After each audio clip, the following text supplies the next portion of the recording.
Ya, bismillahirrahmanirrahim. Assalamualaikum warahmatullahi wabarakatuh. Annyeonghaseyo. Bab ketiga bertajuk Orang Baik yang Dibinasakan. Alright. So when you hear the title of the bab, ada tak terfikir macam orang baik kenapa dibinasakan?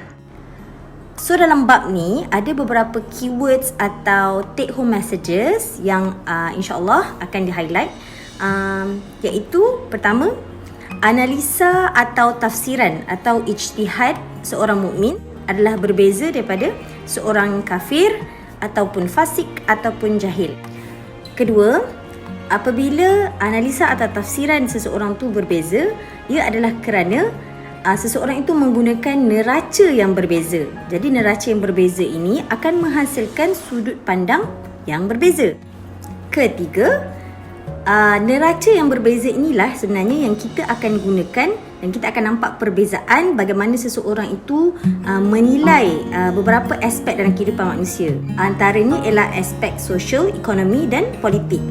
Keempat, kemunduran atau kemajuan, naik turunnya sebuah tamadun manusia adalah antara perkara yang patut kita pelajari, something worth learning, dan ini jugalah yang seperti Allah ceritakan di dalam Al-Quran. Kelima, Al-Quran dan Sunnah adalah sebenarnya the two tools yang akan membentuk satu paradigma bagi seorang mukmin, especially seorang da'i. Poin seterusnya, Muntolak menceritakan bagaimanakah keadaan dunia ini apabila orang jahat menguasai orang baik. Okay, next one, bantuan Allah bagi golongan yang baik untuk memperbaiki keadaan tu.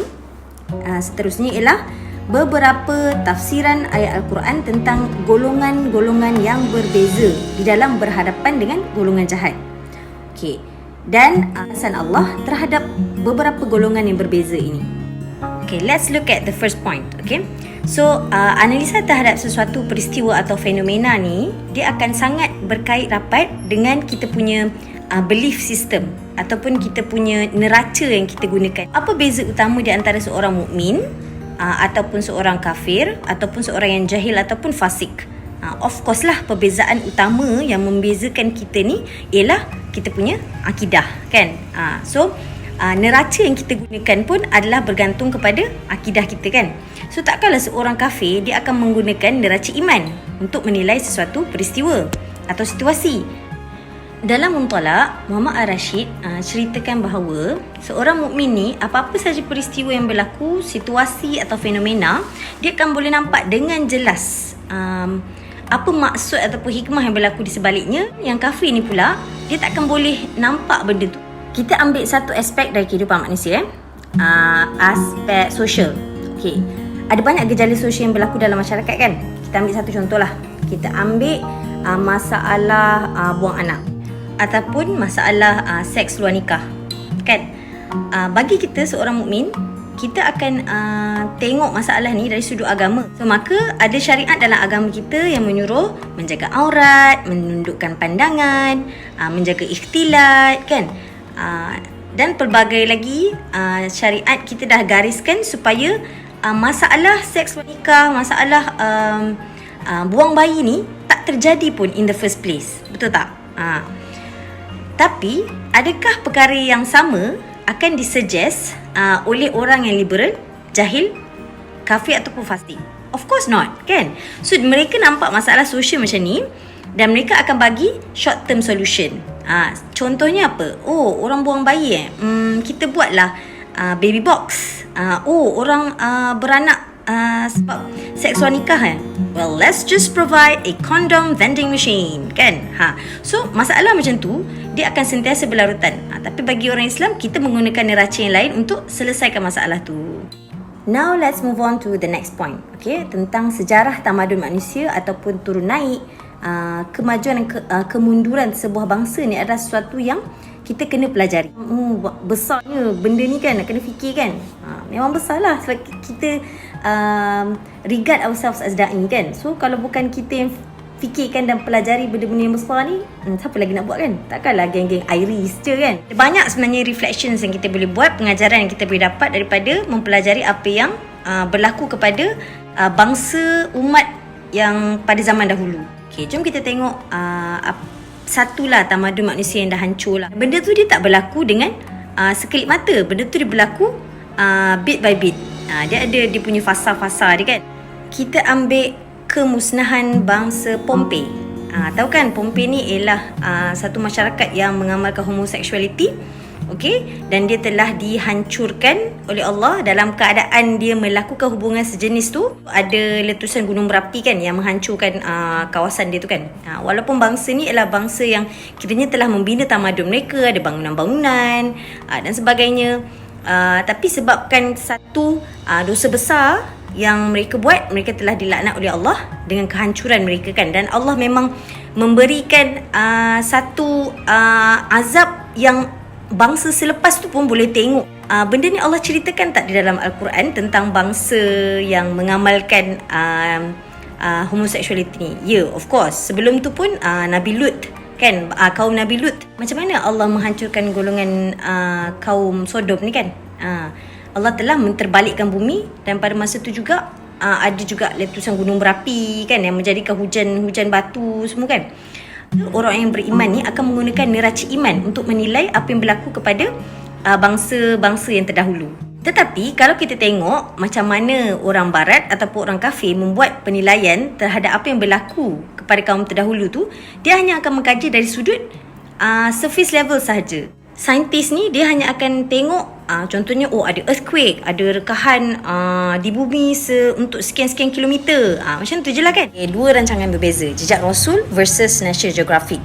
Macam mana dia cover tentang apa yang berlaku kepada kaum Sodom di Laut Mati, Dead Sea. Jejak Rasul akan mengambil daripada perspektif Al-Quran dan hadis, menggunakan neraca iman dan mengambil pengajaran daripada apa yang berlaku pada kaum Sodom. Tetapi National Geographic mungkin hanya cover the scientific facts. Maksudnya adakah nak kata macam tak payahlah tahu data saintifik, tak payahlah kaji dari sudut sains? No, that's not what we're saying. Of course, data is data. Tapi apa signifikannya semua data dan maklumat tu kalau kita tak boleh ambil pengajaran, betul tak? So itulah berbezanya neraca iman dengan semata-mata neraca manusia. Contohnya kaum Sodom tadi tu merupakan satu amaran yang sangat keras daripada Allah tentang azab yang sangat besar yang Allah boleh turunkan kepada satu bangsa walaupun maju, tapi disebabkan runtuhnya nilai iman mereka, Allah akan hancurkan dalam sekelip mata kan. Barat ada tak pelajari apa-apa daripada tu? Tak kan? In fact dia lebih berusaha dengan kuat lagi kan untuk mempromosikan LGBT. Bila kita sebagai seorang mukmin yang beriman menggunakan neraca iman dalam membuat analisa terhadap sesuatu fenomena seperti macam tadilah tamadun manusia, berbanding dengan barat yang hanya mungkin menilai pada surface level dan berputar-putar di sekeliling kosong. Neraca iman ni of course sumbernya ialah Al-Quran dan Sunnah. So Al-Quran dan Sunnah ni lah dia akan memberi kita satu confidence, dia akan memberi kita satu kata putus dalam membentuk paradigma kita, cara kita berfikir, cara kita pandang sesuatu. Dalam Mutala ada seorang sahabat ni, dia bertanya kepada Amirul Mukminin ketika itu, iaitu Umar Al-Khattab.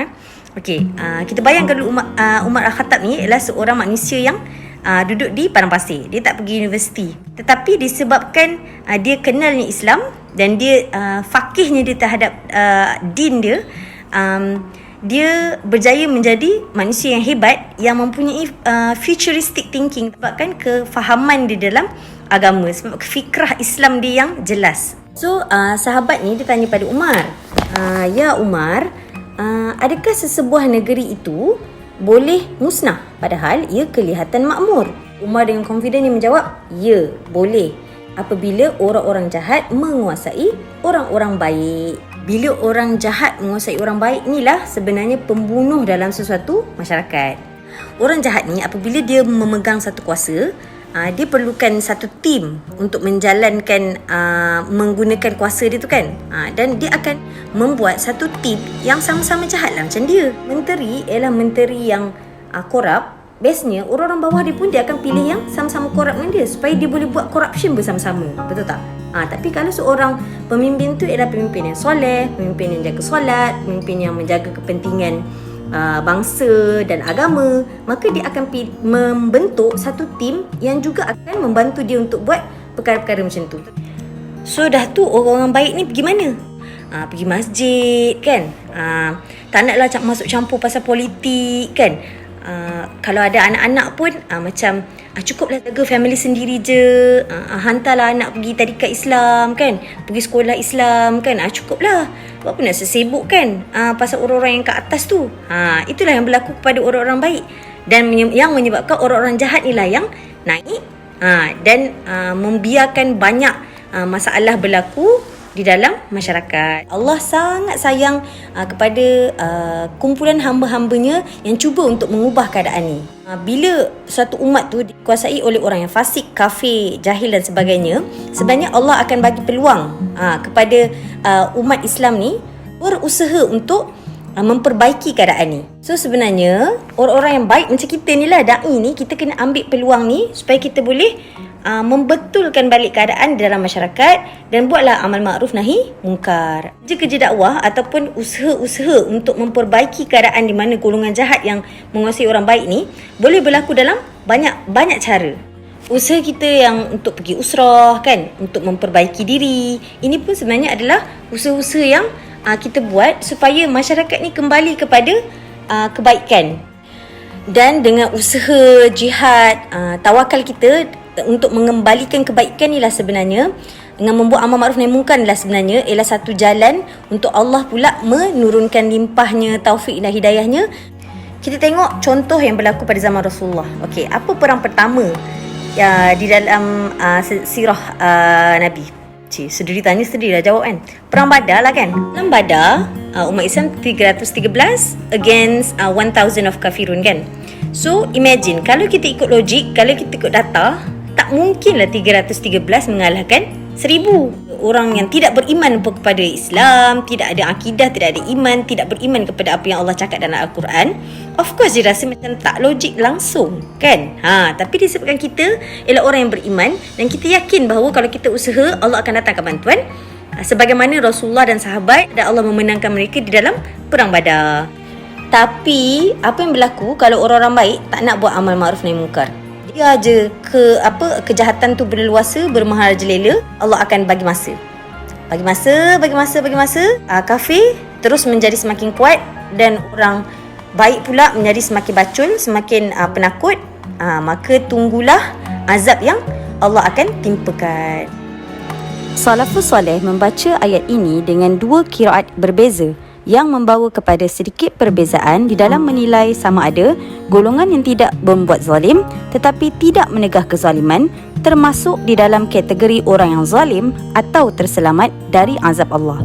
So saya kutuk kata, sebenarnya Allah menyebut balasan orang yang betul-betul buatlah amal ma'ruf nahi munkar ni, balasan dia ialah selamat. Yang zalim pula, yang memang membuat kejahatan dan kezaliman ni, of course akan ditimpa azab yang keras. Jadi mereka yang engkar di dalam hati sahaja, okay, dan tak melarang, tak buat amal ma'ruf nahi munkar ni, sebenarnya Allah tidak terangkan kepada kita balasan yang spesifik. Ulama secara majoritinya menyatakan bahawa mereka yang mendiamkan diri, yang tak buat apa-apa bila nampak kejahatan tu pun sebenarnya akan diazab. Amal ma'ruf nahi munkar ni sebenarnya tugas setiap orang. Allah diam terhadap golongan yang senyap terhadap kemungkaran ni sebab sebenarnya Allah tidak redha dengan diamnya mereka tu terhadap kejahatan. Azab yang menimpa kepada golongan yang baik yang mendiamkan diri ni ialah sebagai qanun azab jama'i, dan ia adalah satu azab yang sangat menakutkan.